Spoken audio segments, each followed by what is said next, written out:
Hey, everybody, welcome. This is Jason Clemmons, Doctor of Chiropractic at the Rock Health and Wellness Center. This is Life with Jason Clemmons, DC, on this beautiful Monday, November 18th. Hope you guys had a great weekend. We had a great weekend at the Rock, and hope all you guys out there on 98.7 and 1420 AM Lubbock Christian Nation are doing great, listening on the radio. You guys be careful if you're driving home from work. All you guys out there, thanks for going to work, making the world a better place. Appreciate that. All you guys on Facebook, YouTube, and X, thanks for watching the show. Appreciate you guys. I hope you had a great weekend. I had some real interesting times this weekend. I'll get into a little bit of that here shortly. But there's a couple announcements I need to make before we get really rocking. Tonight's our Taking Health to Church night. We're on the second week of a series called Running on Empty. So we're going to get into that. Last week we got into listening to the Lord. This week we're going to get into the rest of the Lord. And so rest in the Lord. So it's going to be a cool show tonight. I hope so. Hope you guys will enjoy it. But so that's what we're doing tonight. But I want to make a couple announcements. I've been making this announcement about Sharing Tree. The Sharing Tree is a way of giving for Christmas. If you're interested, from Hillside Church, where I go to church, if you're interested in that, you can go to hillsideonline.com and /sharing tree, and it will take you to the site. You can choose Amarillo, Canyon, Clovis, or Lubbock. Click on the tab there, and it will tell you what to do. So it's just about getting a Christmas gift to a child that might not be receiving a Christmas gift. So if you can either pick up a candy cane in the church lobby, or you can contact them at the church if you're interested in giving. You guys, I'm not associated with this in any way other than there might be a little kid that might want some help. If you're giving somewhere else, if you don't want to give at all, that's fine too. Like, hey, whatever. I know that some of you guys out there love this stuff and probably would appreciate knowing where you could help some little kid make their Christmas better. So that's one thing. Second thing, I got a text today. You guys on the radio have been hearing this, but I thought I'd just mention it to everyone else. This is the KWBF Thanksgiving Cash Giveaway. So go to Walk by Faith Radio and comment, quote, thankful. Comment thankful at Walk by Faith Radio and tag a friend for your chance to win one of two $300 cash prizes. Brought to you by Walk by Faith Radio, 98.7 FM, 1420 AM. Listen to McDermott at Large with Michael McDermott from 7 a.m. to 10 a.m. and The Thin Line with Ken Adams from 11 a.m. to 2 p.m. daily for details. Or you can listen to the Rock Health and Wellness Center, Life with Jason Clemmons, DC, for details. So we'll just add that to the list. But yeah, sponsors, First United Bank and Southwest Aqua Sports. Trying to get somebody $300, two $300 cash prizes for somebody for Thanksgiving. So got that text, wanted to give you a shout out, wanted to let you guys hear about that. If that's something, go to Walk by Faith Radio and make a comment about that you're thankful. Just put thankful and then you're entered to win. And hopefully somebody listening to the show will win. And then you can spend that $300 on some good organic food. Get you a turkey that doesn't have any preservatives in it, and get you some green beans and a sweet potato. And then that's what you'll have. That you'll be copying me for Thanksgiving. And we can make it good. So no, man, I spent about 3 hours probably on Saturday at the grocery store. And we mentioned seed oils a little bit last week, the omega-6-3 balance and all that sort of thing. And I listened to Kenobi, Dr. Kenobi,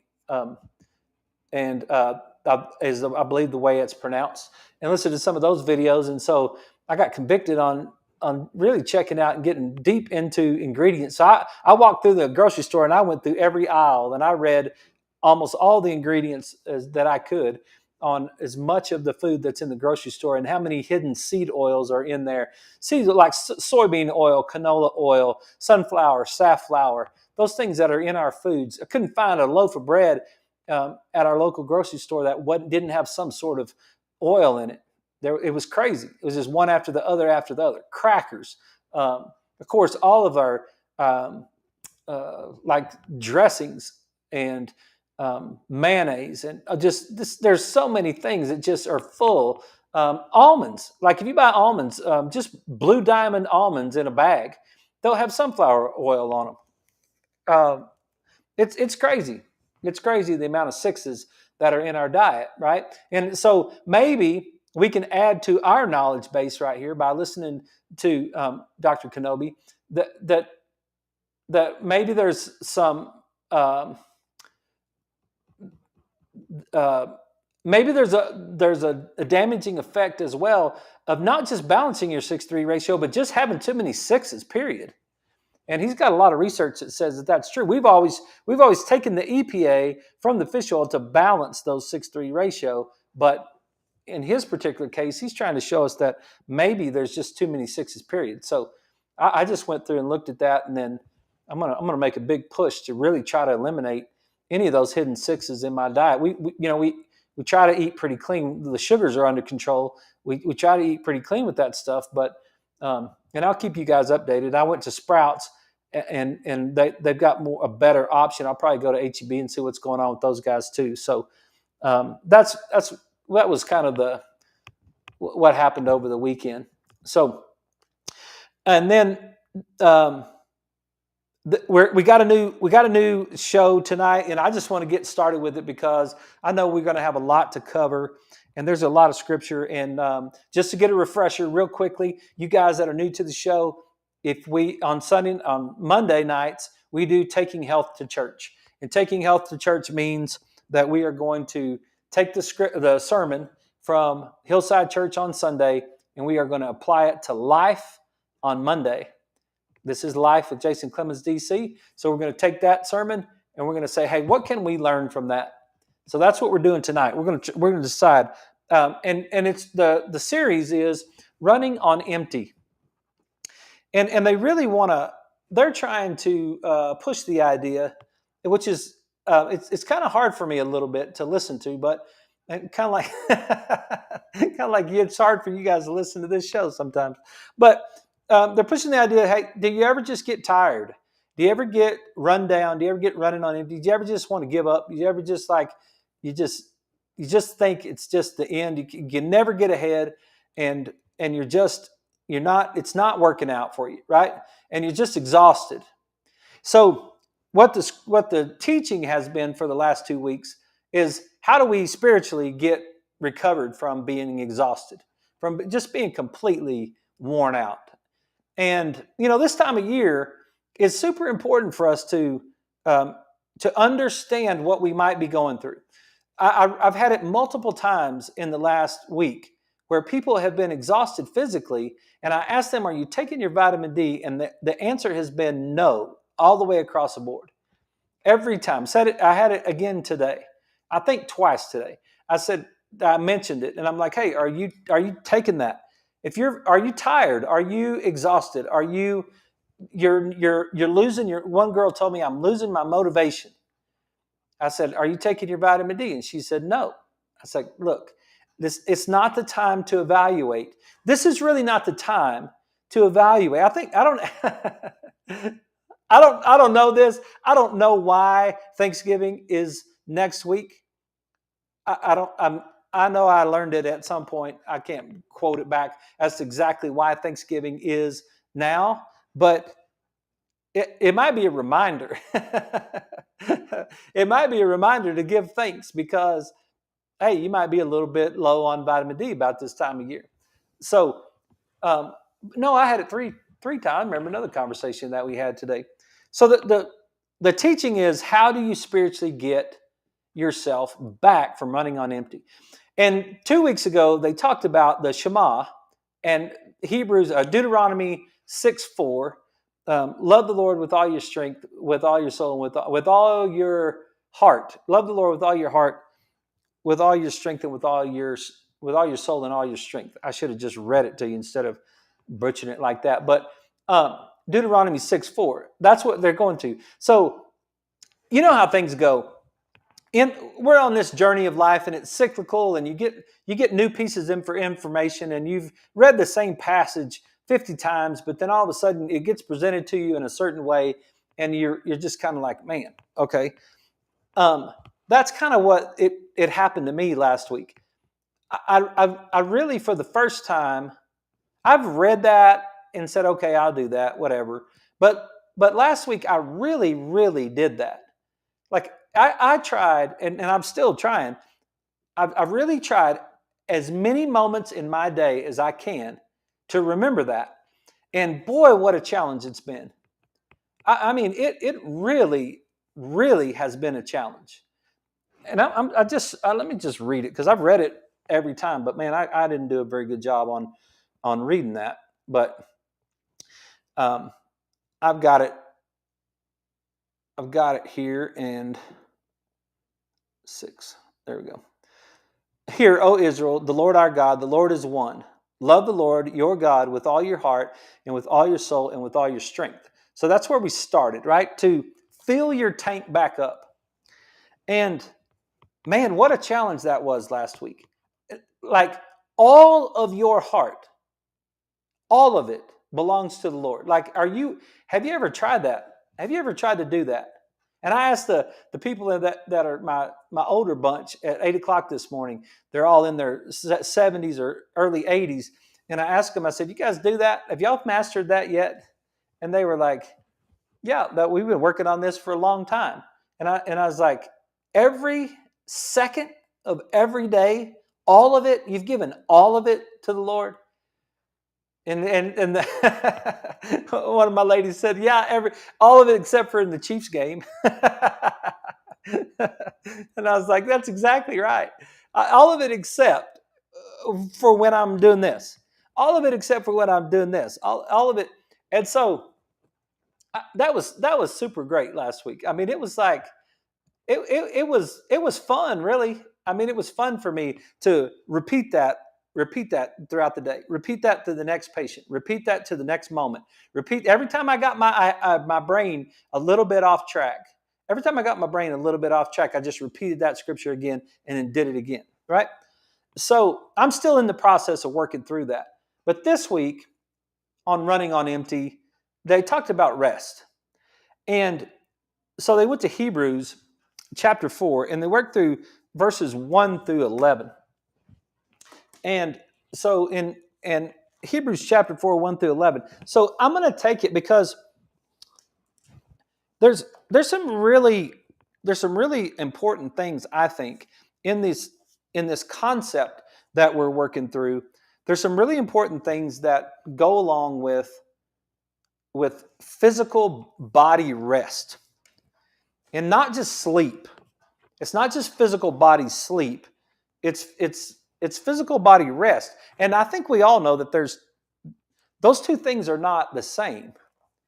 But you can get some sleep and you can get some rest simultaneously, but you also can get some sleep and not be rested. And I think we've experienced that. I think there's been times where we go to sleep and we wake up the next day and we don't feel very rested. And then we go through days like that and we don't feel very rested. And from a physical standpoint, I can talk about sleep. I can talk about circadian rhythms. I can talk about pull out the Matthew, whatever his name is, book, and talk about why we sleep. And his name just skipped my brain just a second. I'll have it right back. But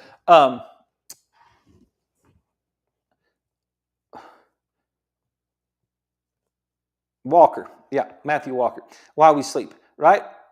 We can talk about the temperature of the room that you sleep in. We can talk about the diet. We can talk about the exercise. We can talk about all the physical things of what a person might need to do to get rest.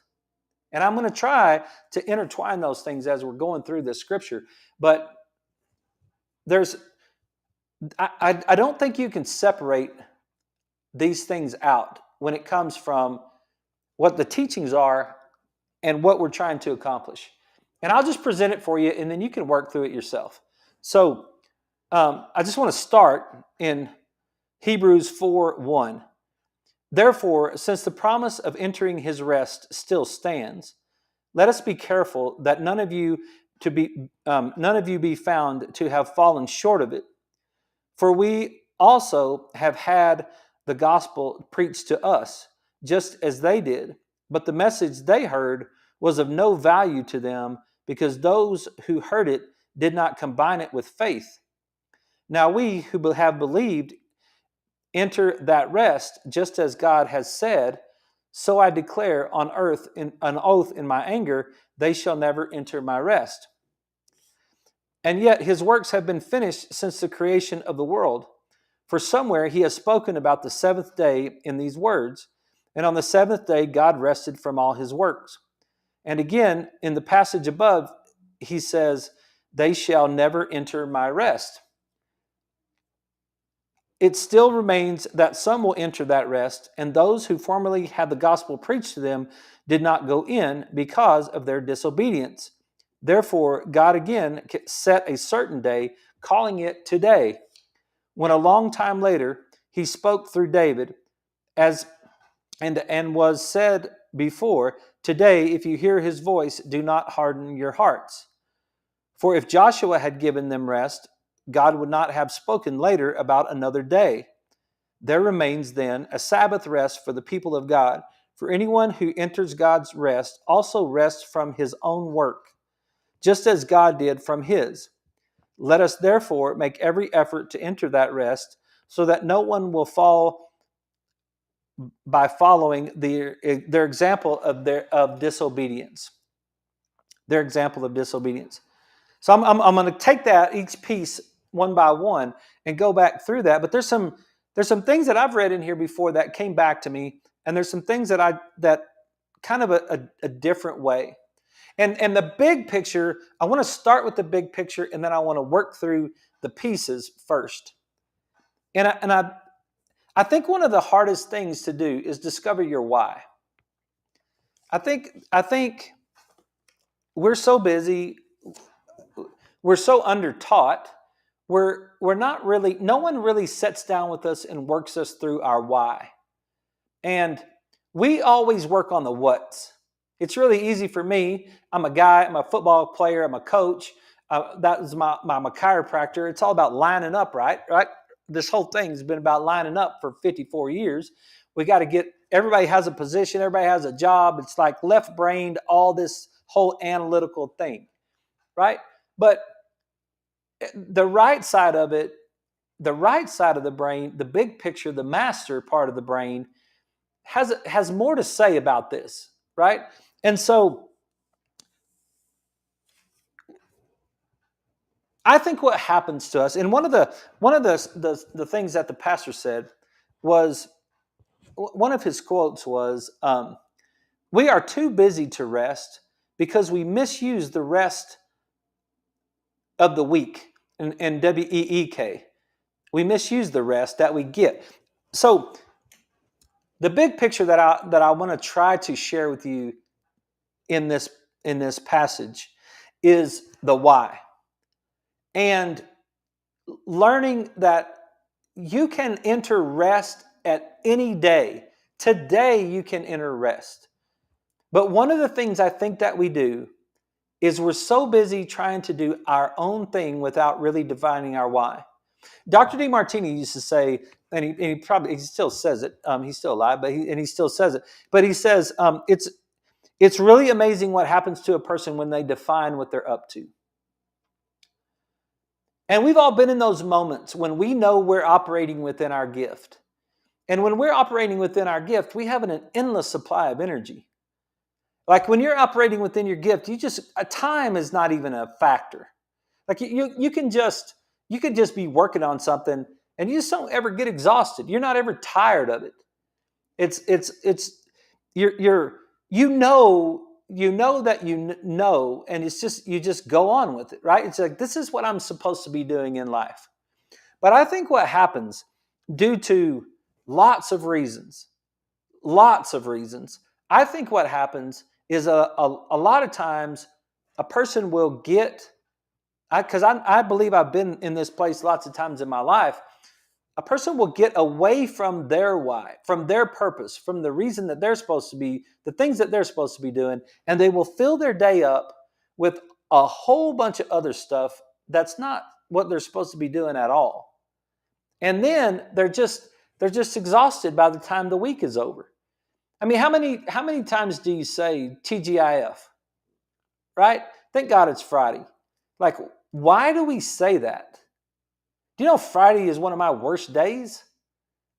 Like, Friday is like, what am I supposed to do with 48 hours of nothing before I can get back to work?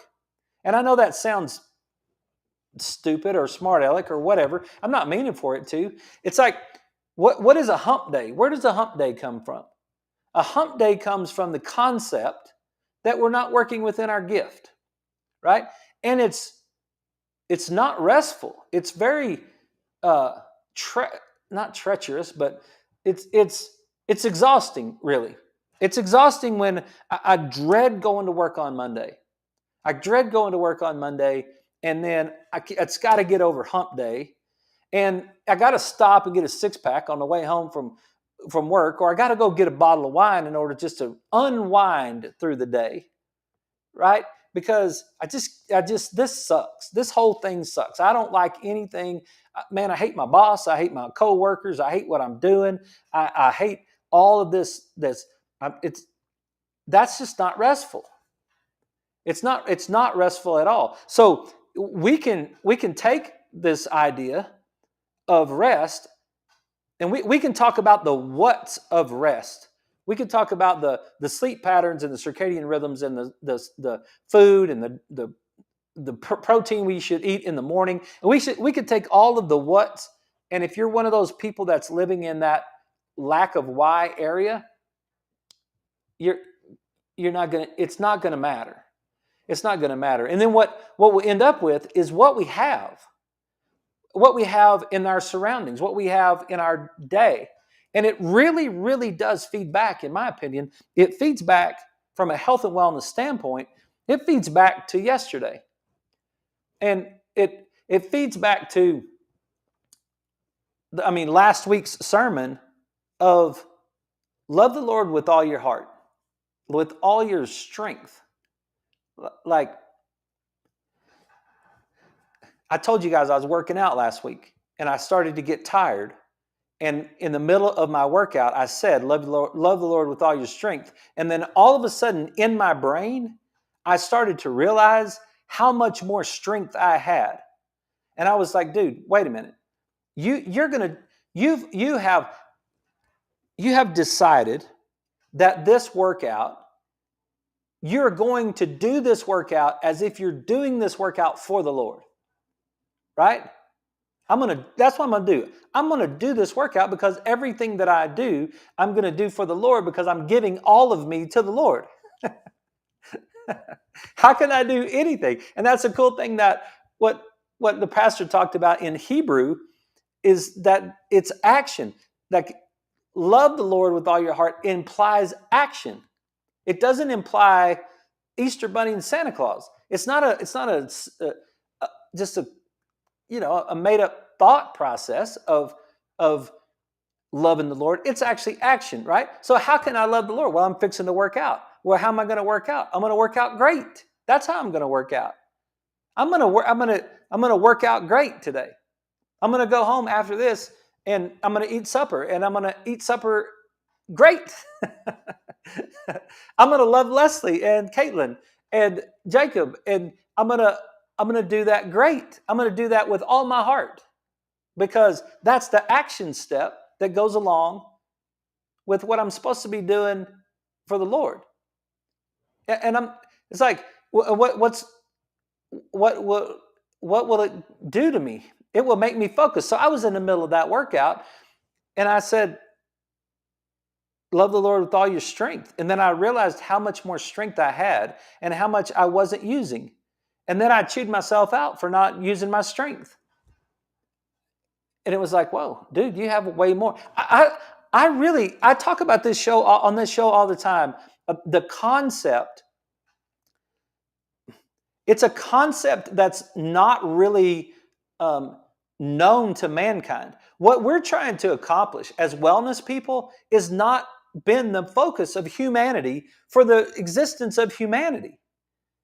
We need to be real. Leslie said it. We had this conversation today at lunch. We were talking about food and these seed oils and all this sort of thing. I said, I don't want to eat it. I want to make sure that we're not eating any of that stuff. I want to add it to the non-sugar. I want to see what happens if I could get rid of all that seed oil.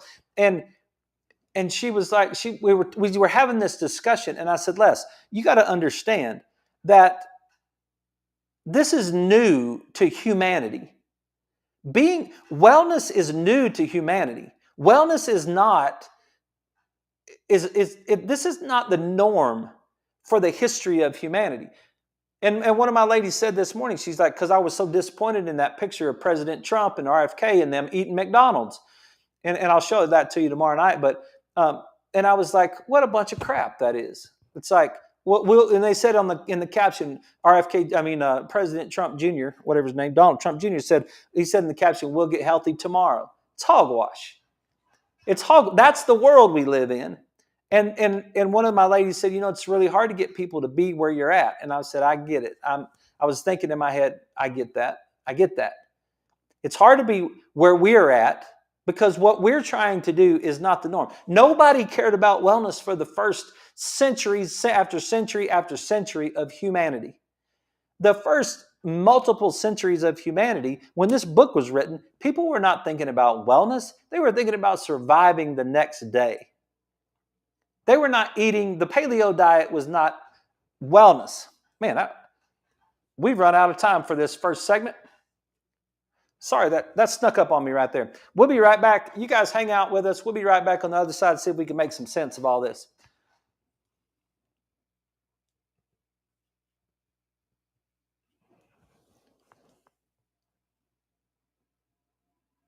Sorry, I wasn't watching the clock right there. I apologize for that.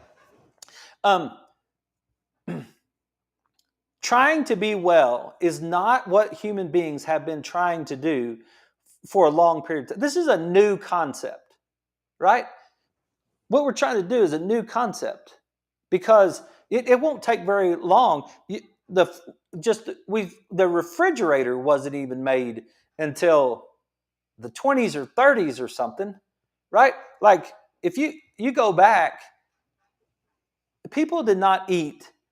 I mean, I saw bologna in the grocery store yesterday, right? Bologna and Spam and Vienna sausages, right? I've said this before. I've seen that. I see that in the grocery store. Why would you eat bologna? Well, you would eat bologna because that's all you have to eat because you're hungry. Otherwise, why would you do that? Like, if you don't have enough money, you're trying to survive, right? You're trying to pinch pennies. You're trying to do everything that you could do because it's the concept of it. The concept is a new concept, trying to be as well as we can be, right? It's going to be a little bit challenging for us because we're going to have to work through some of the ideas because what we're trying to do is not really something that's been done before in humanity. And when I was thinking about that, I was thinking about my dad. And I was thinking about my uncle. I was thinking about my dad dying at 80, and his last 10 years were miserable. I thought about my uncle who died at 73, just got sick one weekend and died by Wednesday. It's like my other uncle who's 80, my father-in-law who was 68. It's like you go through the list, and it's like, where's the 100-year-old men in my life? Where's the 115-year-old men in my life? Where's the people that are rocking life in their 80s, 90s, 100, right? There's not many of them. Why? Because they haven't tried to be that way, I think. Because they've been too busy just trying to survive, and they've been too busy not resting. And let's talk about that. Let me get us back on the radio. Okay, everybody, we're back. We're going to try to make some sense out of this in this second half of the show. I appreciate you guys sticking around with us. It's a complicated concept to try to talk about, and especially when this first time you're working through it, right? But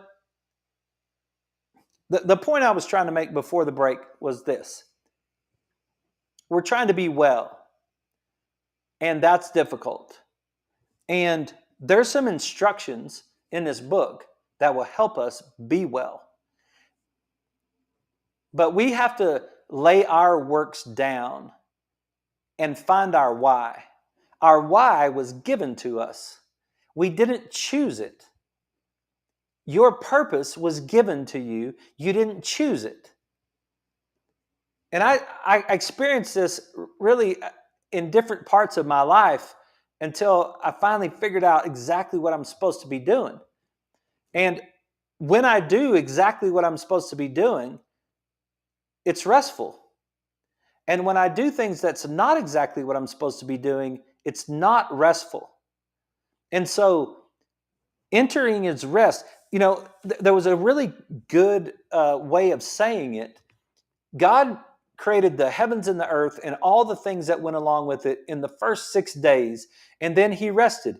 And then the pastor said, there's a really good point to make right here. He didn't rest because he was tired. He didn't rest because he was running on empty. He rested because his work was done. He was finished. It doesn't say about the 8th day.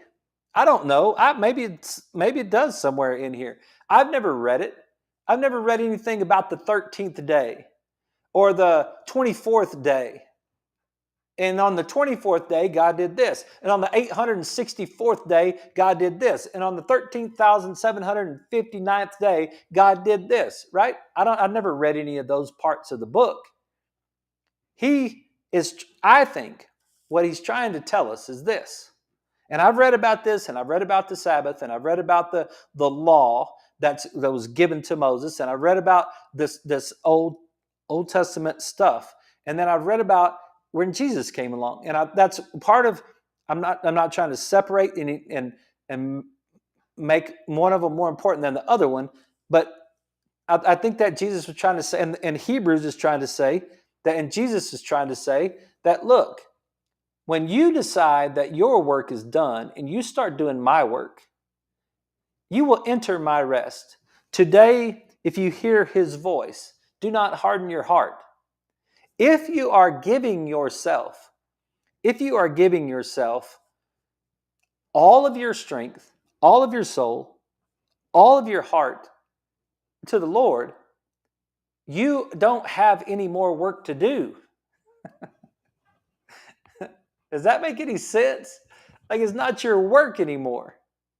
And therefore, it takes the burden off of you. God rested on the 6th day because he was finished with his work. When can I rest? When I'm finished with my work. Well, I don't have any work to do other than the work that he gives me to do. If I give him all I've got, I'm giving it to him. If I'm giving my life to Jesus, I'm giving it to him. If I give it to him, he'll tell me what I'm supposed to be doing. If he tells me what I'm supposed to be doing, I'm in his rest. It's not weary. It's not weary. John Anderson sings that song really well. I'm tired and so weary, so I must go along, right? I'm tired and so weary. Why am I tired? Why am I weary? What am I doing?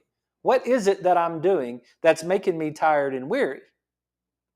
Well, I can't overcome that with a night's sleep is what I'm really trying to say. I can't overcome that with a 6:3 ratio. I can't overcome that with the right pillow or the right mattress or the right temperature. It doesn't matter if I put my phone up early. I can't overcome that. I will eventually wear myself out, which will make me sick.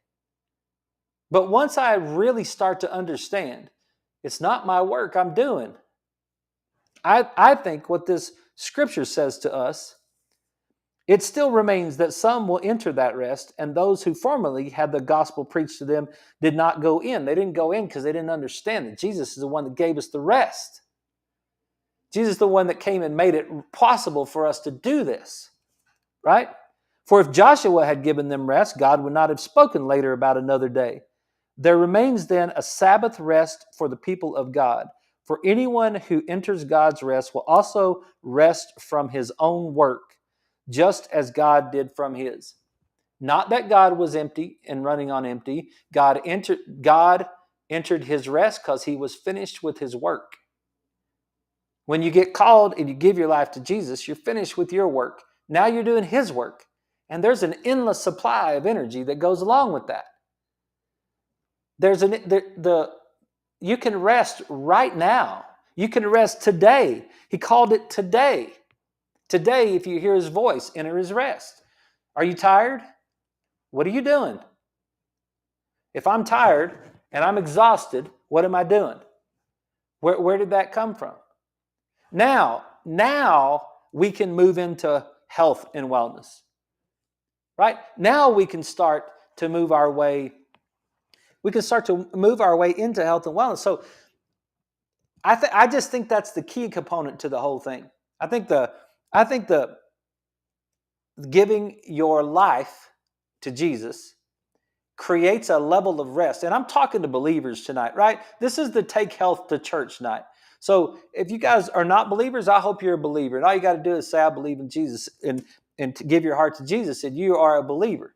And that's and I'm not trying to preach. I'm really trying to talk about health.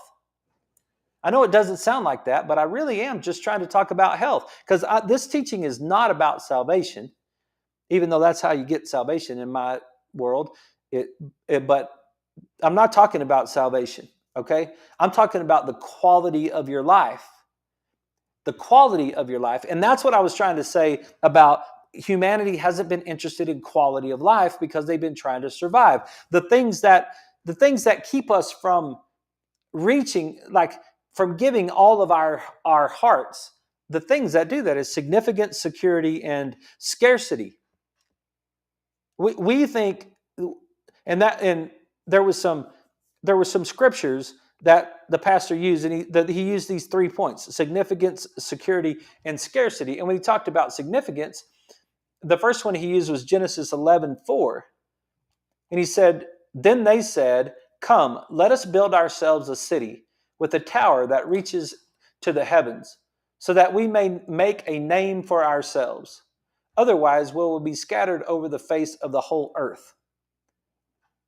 Yeah, that's one of the things that we all do. We got to make a name for ourselves. We got to make our mark on the world. We got to be out there and we got to be the richest, and we got to be the fastest, and we got to be the best looking, and we got to be the best shape, and we got to do all of this stuff in competition, right? It's this competition. I got so mad watching Colorado the last 2 weeks. I got so competitive. It just irritates the dog out of me to watch those guys be so cocky and win. And it's like nobody cares to beat them. Like, what in the heck is going on? Like, why do y'all put up with that, right? And so all of a sudden I could feel myself just getting all this competitive.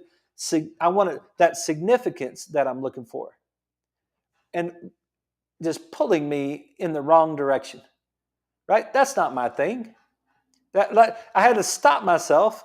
I had to stop myself and say, love the Lord with all your heart. Stop. Like, what are you doing? What are you doing with yourself, right? We're trying to make a name for ourselves, and that's all based on pride, right? Then the second one is scarcity, and that's Proverbs 6:10. Let me see if I've got this right here. A little sheep, a little slumber, a little sleep, a little slumber, a little folding of the hands to rest, and poverty will come on you like a thief, and scarcity like an armed man. Yeah, the reason we get up and work is because we need to eat. And if we don't get up and work, we're fixing to get bad things happen to us. That's going on right now with a bunch of our kids, especially a bunch of our young male kids. They're spending all their time looking at video games. They're spending all their time doing, like, dude, come on. You got to work, man. You got to get out there and work. And I guarantee you, your gift is not in the video games. That's not your gift. Maybe one of you. The rest of you guys need to get out and find your gift. And part of finding your gift is get out and moving and doing those things and moving your feet and getting all those things going, right? And then we also fear scarcity. Like, how many times am I like, dude, I got to go to work. I got to go to work because we're going to run out of money if I don't go to work. There's a scarcity in that. And after a while in business, after a while you start to understand, it's like, that's not the way it works. I go work and the Lord provides for me. I go do what I'm supposed to do. I'm supposed to be the best wellness chiropractor that I can be. If I go be the best wellness chiropractor that I can be, then so far, I can only say based on evidence that for 22 years now, October of 2002 is when I got my first chiropractic office. No, my first chiropractic office, I crashed and burned trying to do it myself. That was on the 21st floor of Bryan Tower in Dallas, Texas. I crashed and burned that office. Then I got out of chiropractic school, but I got my first office in Littlefield in October of 2002. And since then, somehow, some way, and lots of days I didn't know how that was going to work. Somehow, some way, we've made payroll every single time. We just made it again on Friday. And it's like, some days I don't know how that's going to work. We've managed to figure out, we've gotten help when we needed it. It's just, there's like, somehow, some way, it always works. And what you finally, after 22 years, what you finally start to lean into is that's the way it works. Be the best wellness chiropractor I can be.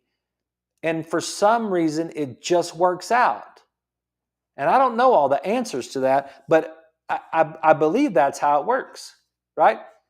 And so where I've showed you guys the 5P triangle, right? Purpose and philosophy on the bottom and prosperity on the top. And the bottom of the triangle, if you flip it over and you have this illusion of lack, you'll make decisions based on an illusion. And it'll mess you up every time. It's messed me up every time in business for all these years. And so the scarcity is one of the things that causes us to do that. We work and God provides. Scarcity is a lie. We live in a world of abundance. Dr. DeMartini used to say that all the time. We live in a world of abundance. Where are you worth what you need? Where is it? Where is it in your gift? It's in your gift. It's in His work, not your work. You will find it, and it will be restful for you. And then Matthew 6:27. Can any one of you, by worrying, add a single hour to your life? I'm going to worry about that payroll. I'm going to worry about those taxes. I'm going to worry about the light bill. I'm going to worry about how we're going to make this car payment. I'm going to worry about all this stuff. And it's like, dude, what is that doing for us? That's not doing anything for us. Like, worrying about it is not fixing it. Even though I had a girl in high school, she put on her senior picture, don't tell me worrying doesn't work because everything I worry about doesn't come true. I was like, okay. All right. So are we working for rest or are we working for winning? There's a big question right there. A lot of us, especially males, and I can speak for males a little bit more than I can speak for females. I think a lot of us do that. We try to win. Guys are competitive. We'll go to work and try to win, and then we'll get stuck somewhere down the road. We'll be so exhausted we won't know what's going on, and then our health will start to fail. And it's like, why are we doing what we're doing? It's so interesting today. I was talking to a girl about food. She's a brand new patient, and I was talking to her about food in the office, and I was saying, like, you can't go down to Taco Villa down here and get anything good to eat, right? That's not where you're going to get nutrients from. And then the guy in the other room was like the guy that sells food to Taco Villa. He says, hey, don't tell everybody not to go out to eat. I'll lose my job. And I'm like, well, it's a tough place to be in right there, right? It's a tough place to be in when we've made up this job, not for our people, but for our winning and for our profit. It's not his fault. He didn't make it up. He just got caught up in the mess of it. And a lot of us do that. And a lot of us that get caught up in the mess of it are tired. They don't find any rest. It's really hard for them to find that rest. You may be one of those people, and I don't necessarily have your solution. I'm just presenting you with an idea, and I know that sucks a little bit to present an idea and not have a solution, but the solution to me is in the scripture. Operate within your gift. Give up your works. Love the Lord with all your heart. End your work. Let the Lord tell you what you're supposed to be doing. And he may have already told you, and I didn't go to chiropractic school until the fourth try. The first 3 times that I thought about going to chiropractic school, there was a roadblock in the way. And then it was the 4th time that I went. I was 31 years old when I went to chiropractic school. Like, I started my career at 31. Like, I was in training in my 20s. All that coaching stuff that I did in my 20s was just to prepare me for what I'm doing now. It was just to prepare me for the life that I'm living now. But I didn't even start my career till I was 31. I mean, I don't really look at it that way personally, because all of that pre-learning was important. But you may be in a situation, you may be a young person, you may be in a situation, you may be an older person and may be in a situation. You may be ready to retire, and you're thinking to yourself, I can't wait to retire. I can't, man, I've only got 3 more years and I can retire. Well, let me just present for your consideration that you should start really looking for what you're supposed to be doing. You're going to retire from what the Lord's going to tell you to do? That doesn't make any sense to me. Now, I probably shouldn't even speak on it because it doesn't make any sense to me. I'm not going to retire from what the Lord's going to tell me what it has me doing, unless he's going to move me into something else. If you're 55, 65 years old and you're retiring, hey, look, you've got a life to live. What about living to 120? What are you going to do for the next 60 years? It's like you're a valuable component in our whole society. It's like, and maybe my ideas will change when I get there, but I think a lot of people look for retirement because they're in a job that is not fulfilling and it's tiresome on them. That's where we get the hump days. That's where we get the TGIF. Thank God it's Friday, right? Why? Why are we thanking God it's Friday? Why don't we just thank God today? When we hear his voice, we enter his rest, right? God's rest is more than ceasing from labor. On Hebrews 4:2, for also we have had the gospel preached to us, just as they did, but the message they heard was of no value to them, because those who heard it did not combine it with faith, right? That we have the faith because we have Jesus. On 4:6, it was, we did not go because of disobedience. It still remains that some will enter that rest, and those who formerly had the gospel preached to them did not go in because of their disobedience. Now that's where it gets into a deeper level of health. Once we start to know about health, once we start to know about right side, left side brain, once we start to know about nutrition, once we start to know about sugar, once we start to know about omega-6 3s, once we start to know about toxins, once we start to know about exercise, now all of a sudden it introduces to us the idea of obedience. Because now you're going to really have a hard time entering the rest if you're not in some form or fashion working in obedience. And I'm saying rest from a health standpoint of wellness. It's like, okay, look, I know I'm not supposed to be eating that whatever. I know I'm supposed to be getting to sleep. I know I need to put my phone down and get some rest, go to sleep. I know I'm not exercising. That to me is a way that a person from a health and wellness standpoint would lose their rest because they're not following, they're being disobedient. We're being disobedient in some form or fashion. Okay?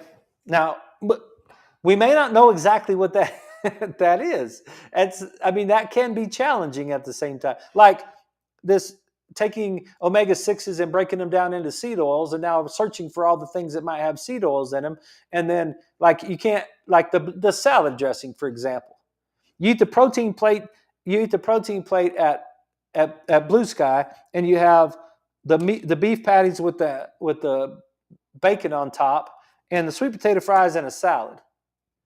Well, when you start to break that down, and all of a sudden you get introduced to the idea you're really eating a lot of omega-6s right there. It's not just that you're eating the corn-fed animal and the corn-fed hog, but you're also eating the sweet potato fries that are cooked in vegetable oil, and you're also putting honey mustard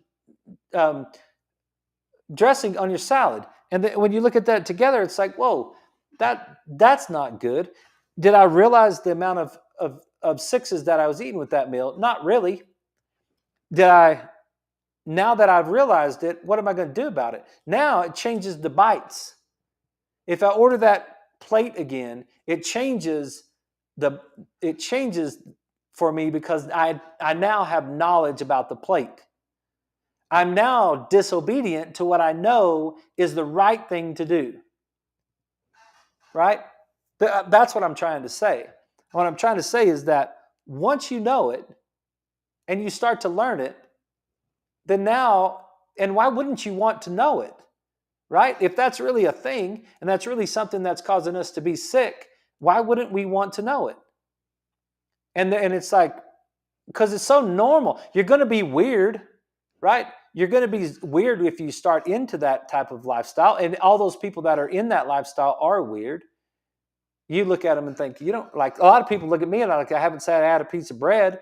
If I find some bread that fits, maybe I'll eat some bread, but I haven't necessarily found it. And there's some seeds I can get and mill my own bread and all that sort of thing.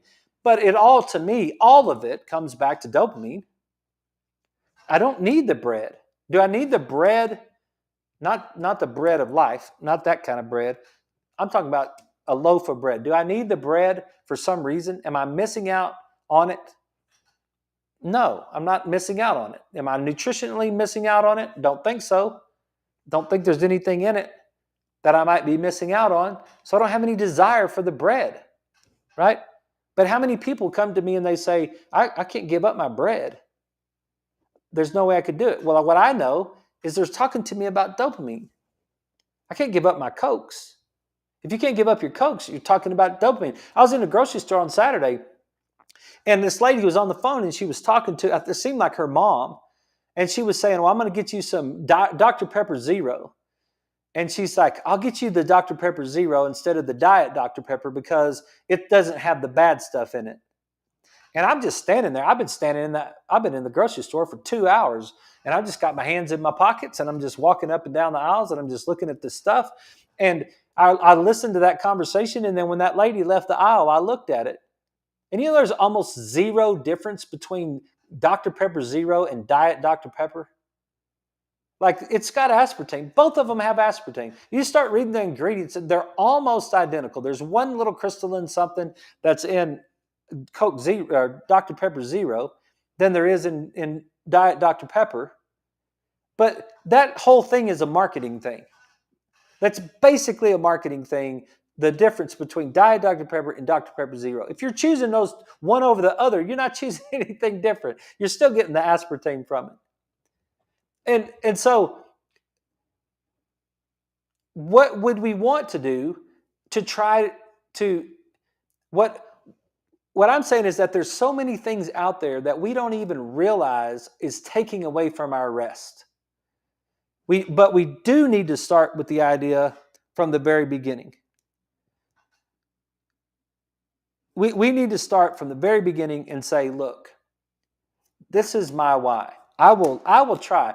We'll go back to last week's sermon, and I will try to love the Lord with all my heart every single second of the day, all day long, every day. You got to have to clear. I promise you if you're anything like me, you're going to have to clear some thoughts out of your head. You're going to have to readjust some thoughts because there's been a lot of thoughts in my head that was not congruent with that idea.